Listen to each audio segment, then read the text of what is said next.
बंधूंनो नमस्कार. लोकशाहीचं अजून एक वैशिष्ट्य, एक बातमी आहे. आपल्या महाराष्ट्राचा एक मंत्री नरहरी झिरवाळ याचा एक व्हिडिओ व्हायरल झाला. त्याविषयीची एक बातमी आत्ताच वाचनात आली.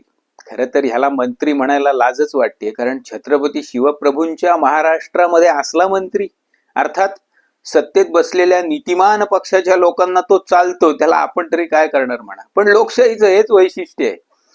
बातमी त्याविषयी अशी आत्ताच वाचनात आली की मंत्री नरहरी झिरवाळ यांचा जो व्हिडिओ व्हायरल झाला त्यामध्ये त्यांच्यासोबत जो तृतीयपंथीय दिसतो पवन यादव, त्या पवन यादवनी स्वतःच्या भावाच्याच विरोधात तक्रार केलेली आहे की अन्न व औषध प्रशासन या विभागात मला नोकरी लाव, नाहीतर तुझा हा व्हिडिओ मी व्हायरल करतो.